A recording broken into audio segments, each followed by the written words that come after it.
Lovely. Thanks so much, Sean. Hopefully you can hear me. My bar's got a bit yellow here, but that looks all right. I want to start, if I can, by asking you about Steve Bruce. In particular, what he said about the abuse he received and the kind of toll it took on him. Some of the quotes were things like "never be wanted," reading people saying constantly he would fail from the start, being called useless. I mean, you wouldn't be human, I guess, if you didn't feel an enormous amount of sympathy for him. But how did you feel when you kind of heard exactly what he'd been through and what he felt? Well, I think it's the unfortunate side of the job. I think he's certainly well-versed, 1,000-game manager, which is incredible. I've got enough respect for him as a manager, but also as a person. I know him and class him as a friend in football.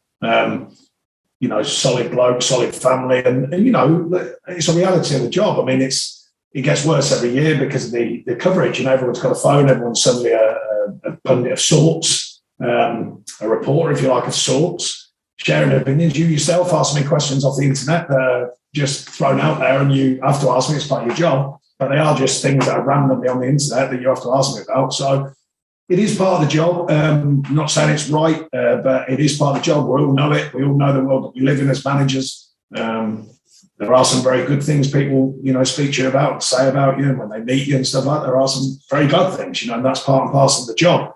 When it gets to an unacceptable level, where I think Steve's point was, then someone with the respect in the game that he's got, player, coach, manager, then for him to say that, then it must have gone too far, because he's a wise, rounded fella, in his life as well as his career, I think. Someone I definitely trust for advice. So if he's saying it, then there must be some strength in what his words are. And like I say, it's an unfortunate side of the job now.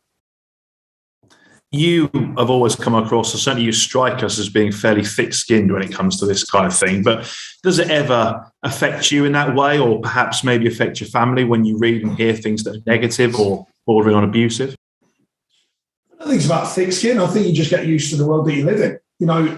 Everyone has a norm. Everyone has a normal in their life. And in football management, it becomes a norm. If you stay in it long enough, it's highly unlikely you're not going to get your fair share of stick along the way, whether it's you as a person. I get sometimes funny stuff about my voice, sometimes not funny stuff. People write things on the internet, pretty harsh, I would say, at times. Sometimes people give views on what you're trying to do, what you're trying to achieve, with actually no knowledge of who you are and what you do. But that's life in football. That's life in what we do. So like I say, I'm not really going to overthink the rights and wrongs there. Other people can do that. It's just there. It just is what it is. And you have to accept it, mostly.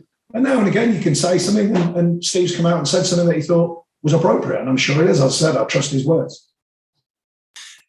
If I can ask you about the team then this year, particularly in the start of the season, in terms of starts to a Premier League, certainly since you've been back in the Premier League, it's the most challenging in terms of waiting for this win. How do you make sure the players aren't affected by that as kind of a thing that almost hangs over them, I guess, because obviously you're working very hard to get that way. And as you've said many times, performances have been good without necessarily getting the results.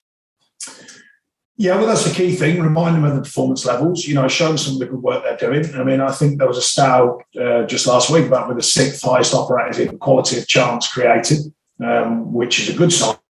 You are creating chances. To make sure the strikers know that my only concern is not about the missing chance, not just the strikers, everyone. It's not about missing chances. I only get on them if they're not in there to try to score them chances. You may miss a chance, it's a hard thing putting the ball in the net.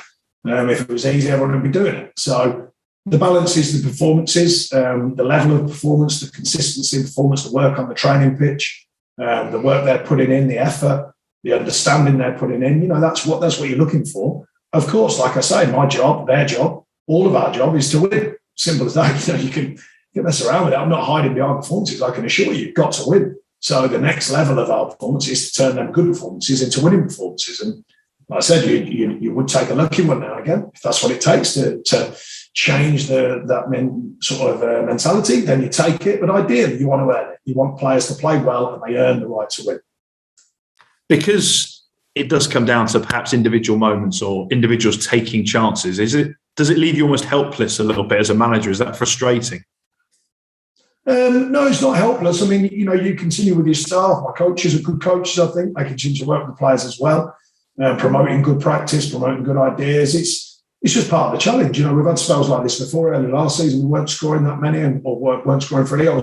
Actually weren't making as many good chances last season. But it changed around. I believe in the players wholeheartedly. I always have done. Any group that I've worked with here, they know that. And almost that trust in themselves to go and express themselves. That's the feeling that I want them to have, because it's a pressurised business, football, and there is a very professional side of it. There's still got to be that little bit where you thoroughly enjoy it, whatever the challenge is. So, I try and express that to the players. Framework and freedom. Got to be a framework, a tactical understanding of how you operate, but there's a freedom within that to go and play, to go and enjoy what you do, to go and take on the challenge. So it's finding that balance to make sure they're in a good mindset to go and deliver performances. And just finally on that subject specifically, I mean, in terms of confidence, I guess it's pretty difficult to quantify confidence and what it brings to a performance level or an individual's performance. But have you noticed the fact that the players are still looking for this first win? Is confidence waning? Is that one of your challenges to try and make sure it doesn't? No, I don't think so particularly. I mean, confidence sometimes implies that edge that you need, but it comes back very quickly. Strikers are always a good example of it. We've all seen it, not so much the super-powered strikers who seem to, be relentless with their goal scoring, but, strikers have funny little spells and then suddenly they score however that goal comes around, and it all looks different again, and that can be the same as a team. A team can have that period when playing well or not playing well. The fact is something just clicks, you get a result and it changes the flow of how you work and operate. So, like I said, it's not about waiting for it, though. It's about continue to work to make these things happen, whether it is a striker scoring goals or a player scoring goals, defender defending well, defensive unit working well. You want it to work to go and make it happen. And I just keep going down that road with the players, reminding them of that. There's some good work being done. Stay strong, stay believing in what we do. The confidence is there, I believe, anyway, like an inbuilt confidence. And they've had these challenges before. There is some good experience here when things have gone against us and how we find a way through that. But usually, in my experience, the minimum requirement is the maximum effort, and that is hard work. That's what it's certainly based around. So that's the first thing to keep on with, the hard work that these players give to the club. And just one final one, if I may, on something slightly different, in that I saw Kieran Trippier gave some nice quotes talking about you, saying that you're still in regular contact and saying maybe he one day like to come back and maybe even work with you in a coaching capacity. Is that the sort of conversation that you've had? And what sort of a coach do you think you'd make Kieran, given your experience and knowledge and friendship with him? I've always made it clear that I don't do favourites apart from Kieran. I always tell everyone that and make sure they're always aware. He's always been my favourite. He's the one that I don't deny. We had a good relationship, manager, a player, with all the people. I must say, very popular with the staff, his fellow teammates, everyone. So not just me. And sometimes you just connect with players, that a little bit more than others. And I always have a soft spot for him as a lad. Like him a lot. Know his family a little bit as well. And just a good kid. Really hard. Not kidding. He's a young man. He's matured no end. Taken on the challenge of different country to play as well, done superbly well, and rounded himself into, a really thorough professional. And, he's had his fair share of challenges, as well along the way. So, no, but joking apart, that is my joke with the players. I don't do favourites, lads, apart from Kieran. So that's standard line. Thanks, Sean. Thank you. Thanks, Ben. Becky Ives, PLP. Hi, Sean. How are you? Hi, good, thanks. We need to swap locations. My heating's broken, so you'd be happy as Larry here. I did your sleeves there. I thought it was a bit bizarre. I know, I've got a coat here, but I thought that was... Is the door open? Oh, no, it's an internal door. I've got a coat, but I thought that was a step too far, so I just... Probably. It is not kidding. It's like sweltering in here. I'm jealous. Look, let's talk about Southampton. What have you made of their start to the season? Because, like you guys, they were looking for their first win up until last weekend. Yeah, tricky start for them. Always seemed to me like a decent outfit. Organised, want to work hard, try and take the game on like we do ourselves. It can happen, like I say, and they, worked hard to get a result. First win for them, and that's sometimes what it needs. Our job is to go down there, take on the game again. I think we've done that well this season, and like I say, make sure the details are right. Certainly a game that we feel that we can go and get something from and win. But we feel that about most games. We try and go to Man City with that mindset, that winning mindset. Just different challenges across the season, but no, they're a good outfit. I think we're in decent shape ourselves, other than getting that win, of course.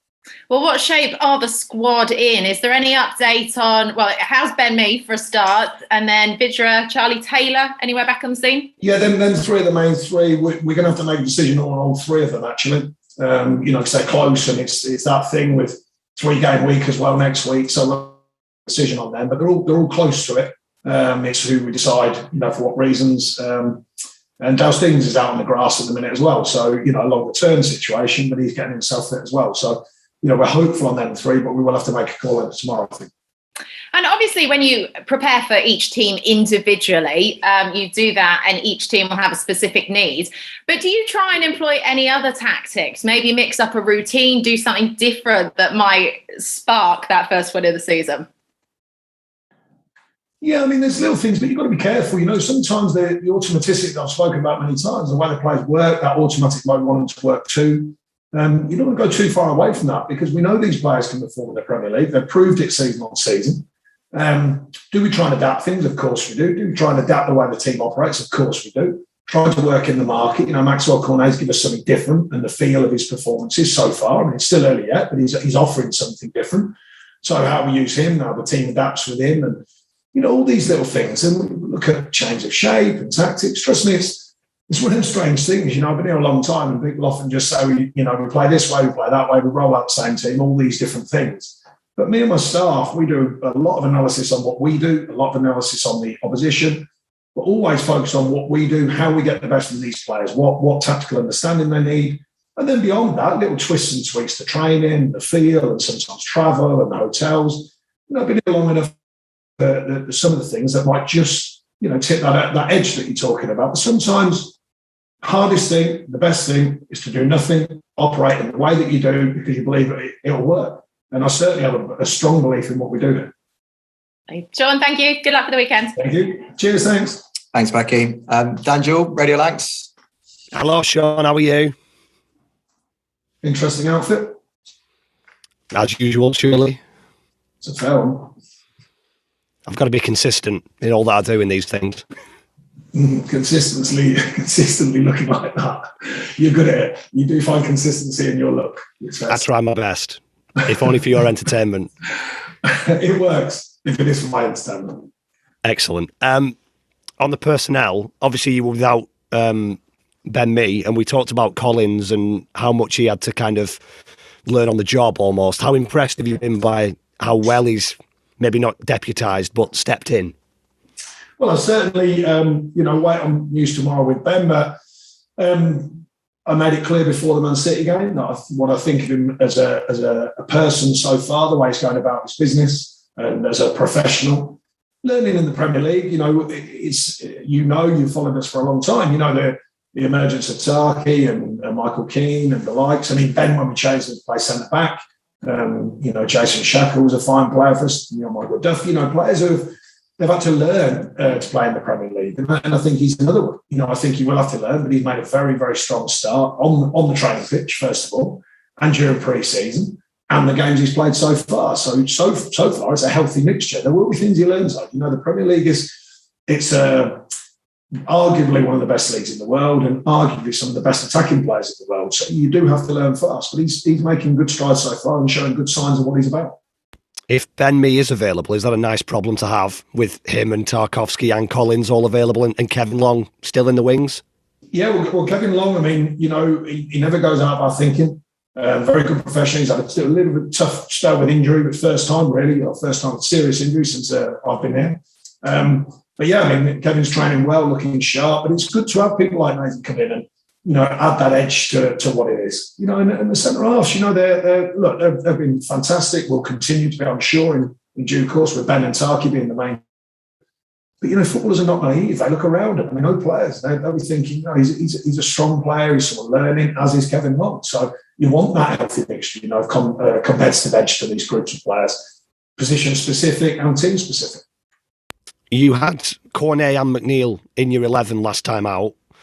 Creatively, what do they give you kind of in tandem? Because maybe one creative player might be selected on a regular basis, but to have two of them, how much of an asset is that, and how much does it change things? Well, we'll see. It's still early yet, but Maxwell's come in and showed some nice touches, some nice moments. The way he plays, the way he wants to attack and break the back line. Dwight working from deeper, but we know the weapons he's got with his passing ability and his range, and still adding to his game with assists and goals, but still relatively young in his years. Johan, of course, is a very good player as well, very technical player. I think we're beginning, when the squad's fit, we're beginning to get a group together who are very competitive, and I believe are a Premier League group. So that's pleasing for us, obviously. And we can mix that a little bit now. There are 3 players there. There's other players, of course, but then 3 kind of more technical players who can give us them very. And obviously, the continued emergence of Maxwell is yet to be seen, but he's certainly shown some good signs so far. Can they learn from each other? Can they pick up things from each other's games and kind of improve one another? Yeah, I think that's a natural part of being a footballer. Little things, subliminal learnings, come off the training pitch, little movements, little ways, and sometimes connections as well. Not just what you learn, but the way someone plays. And, if you're playing behind a side, alongside a player, you learn some of the things that would rub off on you to build them connections on the pitch. Not so much wide to wide, of course, that's slightly different. But generally speaking, the connections on the pitch help you learn about your group around you as well. So, yeah, I do think players rub off on each other, and I do think they kind of sort of nick little things from each other where they think, oh yeah, I like that movement, like this, and that's how they should be. That's how you do learn. It's not just about coaches. It's not just about watching, about what you're doing. Kinesthetic every day out there with your other players around you. Southampton lost Danny Ings, of course. Sorry, it was paused at the beginning there. Sorry, I didn't know the beginning of the question. Southampton lost Danny Ings in the summer. You know firsthand how difficult he is to replace. How big a job was that for you, and how big a job is it proving for Southampton? Well, before the rumours start again about Danny Ings, he has moved from there. And so down to Arsenal, is he on the radar? So that was the origins of my time at Burnley, when everyone used to ask me every single week if Danny Ings is moving. He's not here anymore, to just confirm that. No, look, he's a big loss to him. He had a fine couple of seasons. We always thought he's an excellent player when he's here. Let's face it, he got hit with injuries really hard, actually. A real tough spell of injuries when he went to Liverpool, came out of that. Did very, very well down at Southampton, and proved himself as the player he is, and then moved on again. But that's bound to be a loss. He's a good player, but they've got other good players there. I don't think any team, of course, it does affect when you lose top players, of course, but I don't think, teams are not about one player all the time. There's certain players give teams that extra edge, an extra bit of power, particularly in the attacking sense, although defenders as well, of course. But, he's certainly one of them. But I still think Southampton have got other good players. So, we don't think that it's an easier task just because one player's left. You've kind of said all along that you don't consider yourself established in the Premier League, and it's very difficult to do that. Do you think the relative positions of yourself and Southampton kind of prove that point? Well, no, it's certainly not a point I wish to prove, that's for sure. I was certainly not hoping we are where we are at this stage. But no, my point is that there's only a handful of clubs that I believe absolutely nailed on Premier League football clubs, and they've earned like year after year after year. But even then, the obvious one, Man City, I know the finance that, but, I played against Man City when they dropped down 2 divisions, so it does happen. But generally speaking, there's a clutch of clubs that are very, very, very likely to be in the Premier League. Outside of their clubs, there's a chance that all different clubs can have a season when it's tough, sometimes fall out, sometimes go in, stay in, all the rest of it. And I think it's not doing us down. I just think we're in that clutch of clubs. I think there's a number of them that have to continually work hard to do what they do in the Premier League. We've certainly with that. I've never shied away from that. We have to work very hard to be in the Premier League every season.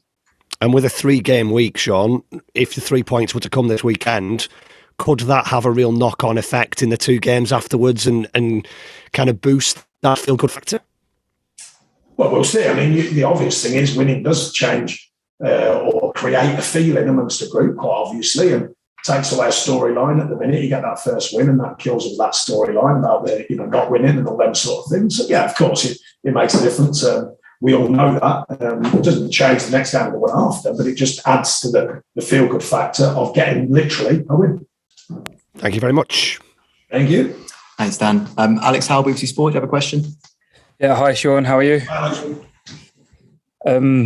Just to follow up on the questions about Southampton and being in the same clutch of clubs as you, is it difficult to not get wrapped up and put too much importance on these games, especially when you're in the position you're in at the moment, fighting against these clubs who are in a similar position and area of the table? Well, they're all important. All games are important. That's certainly something I've learned quite clearly from the Premier League. It's helpful if you can win the games that are statistically more winnable, of course. But there's no guarantees for that. Everyone's a good team in the Premier League. We've seen the difference in seasons. Sheffield United, from one season to the next.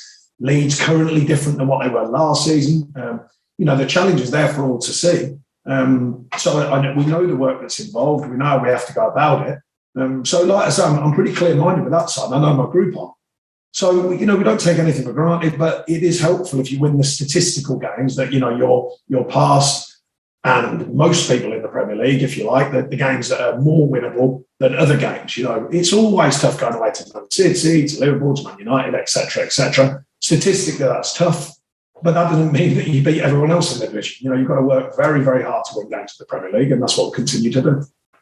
And off the pitch, the club announced this week that a current NFL player is one of the investors in Burnley.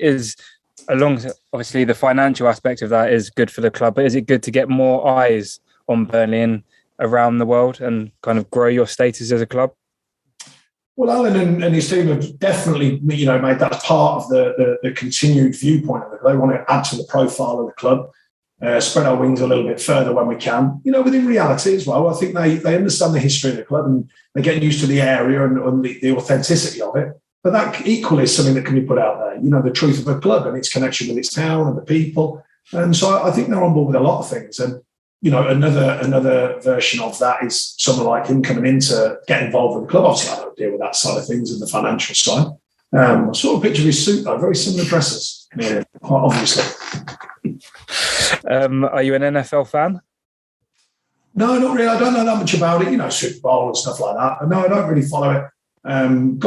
It's hard enough following football. There's a lot. There's so much coverage of football. I don't know when you get time to watch everything else. But no, I tend to stick with football. Perfect. Thanks, Sean. Thank you. Thanks, Alex. Eleanor Crooks, PA. Hi, Sean. Hiya. With Ben, you were saying last week that he hadn't been particularly affected by COVID. I mean, did he ever get unwell, or is it more just that having been away from the group, he maybe needs a little bit of time? Yeah, he had to. He wasn't particularly unwell, but you have to follow the protocols because of raising temperature and things like that. So obviously, it knocks your training program. Obviously, not in. You understand that his training program away while he was going through the period to be signed back into the group sort of thing with the testing. So yeah, it just knocks your training schedule as much as anything. It's not necessarily that he's particularly unwell. Slightly off colour, bit uneasy with it, but not drastically unwell. No, it's just the knock-on effect of the effects of that and just being careful. Yeah, and Connor Roberts was in the squad last week. Is he closer now to maybe getting some action for you? Well, he'd be around a bit. He still doesn't play 90 minutes, He keeps asking. We're trying to get him games. I know I work with Wales and arguably could have been, if it went wrong, it'd be too early. But as it happened, he's come through it, which is good news. I'm not pleased with that. He's training with us regularly now, of course. Still does need some game time, which we are trying to get games that would suit him at the appropriate level in between what's going on with ourselves and the first team. It's good to have him around the squad, that's for sure, because we want him to integrate into the group as a group, not just on the playing side. Yeah. We were talking to Jack Cork earlier, who's obviously been used to kind of conversation. It's great. Used to playing every game, and this season it hasn't quite been the case for him. But he was saying, that's fine, that's football. How important is that when you've got a bigger squad that players are kind of happy to play the squad game and to wait their time? Well, I think we're very open with the players and ask them for their thoughts. Try not to let things fester. I wouldn't remotely suggest that Jack Cork or any other player who's not playing is happy, but there's a professional side of what they do. We explain that to them and how important it is that all noses are pointing in the right direction, particularly around game times. Any problems, they come and see me after the weekend. We've always had to deal with that. Fantastic professional he is, Corky. And there will be a respect there, because his years of being in the game and around the game. It is good that we have challenges around these players then. The Corky knows there's players around him that are competing, and that's an important part of football. It's not just, I've said it all along, when we talk about recruitment, It's not just the fact that you can, well, you hope to buy players that will add to what you do immediately, but it's also that competitive element, that subliminal competition that goes on with the player to try and get the shirt and then remain in the side. So, it's good that his respect is there, but equally good that he knows it's not a given. He's got to play well, he's got to be very active for the team to make sure he's in the team. Thank you. Thank you.